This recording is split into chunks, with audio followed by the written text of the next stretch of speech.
The recent increase in electricity tariff by the Nigerian government has elicited mixed reactions from the public. The tariff hike, which saw rates soar from 68 naira per kilowatt hour to 225 naira, has sparked concerns about its impact on essential public services.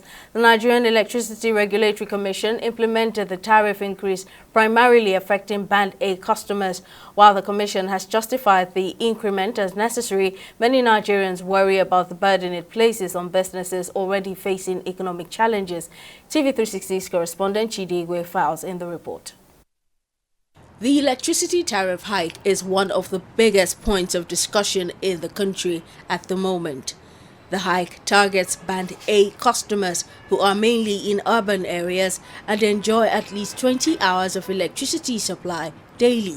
They represent 15% of the 12 million electricity consumers getting power supply from the national grid. They will now have to pay about 300% more of what they used to pay for electricity. It's a lot of money, but the head of the country's electricity regulator says it is still cheaper than other alternatives.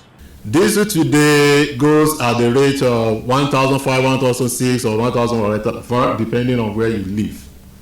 So in a liter of diesel, you can only get the maximum of 3 kilowatts. So if you look at the fuel cost, that is diesel cost alone, for you to get 1 unit of electricity, 1 kilowatt, you are already into 500, 550. So when you now have had the cost of the generator itself, you amortize it over a number of years, you add it to it, you have the maintenance cost, is way more than what the Band A, what the 225 is. But electricity consumers and business operators have frowned at the hike in the tariff, saying the increment is counterproductive amid the current economic realities. I think for now we should just, deal with the subsidy for now. That's enough load to carry us, Nigerians. The governments on their own are struggling to deal with the increment of minimum wage. So right now you're forcing me to go with an increment in the fuel subsidy. You're also adding the tariff increase for Band A users. So there's too many load to carry at this one time, So I think the government should take it a bit easy and look for means. I'm not a master at this, economic, but as a business person, the end users will suffer for it. And if they're not careful, a lot of us will go out of business and we may end up shutting business. And that's, what the government really don't need at this point in time. The purchase has been low. So if I get to add more money to this, how would I sell it? Because already it's all expensive and we all know that. So if I'm to add it from 5 naira to 10 naira, would you buy it? It's really not helping. There's lights, yeah, but the tariff is not helping the business. It's really not helping the business.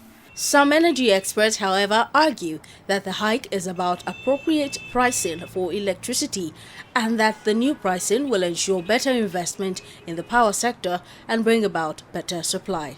If they say 15%, let them pay as much as possible, as close to the cost of production and this transmission and distribution of the energy that they are consuming. I don't think there is anything wrong in that. And in fact, I was joking on X, on the social media recently, where I was saying 15% of the rich are being asked to pay for what they are consuming. They are the ones that are kicking. Now, the poor people are also now joining them to kick. Who is doing who? We expect that everybody gets metered and they are sure that they are actually getting what they paid for, right? And that it's fair to everyone, regardless of the band you're in. You've consumed power for of a certain amount, of a certain wattage, then pay for it, and we'll all be fine by that. What's the best timing? We all agree that this has to be taken away at some point for us to have a fair system for everyone and for even the investors to do well and for us to have a blossoming power sector. Nigeria has for long battled a perennial electricity crisis. Power supply has always been epileptic as unpaid government subsidy piles up to record level. The government says it is now determined to address the age-old problem by cutting its subsidy on the sector by about half, while gradually transiting to a regime of cost-reflective tariff. As that happens, consumers will feel the pinch by way of increased electricity spending, but as the government has said, better power supply.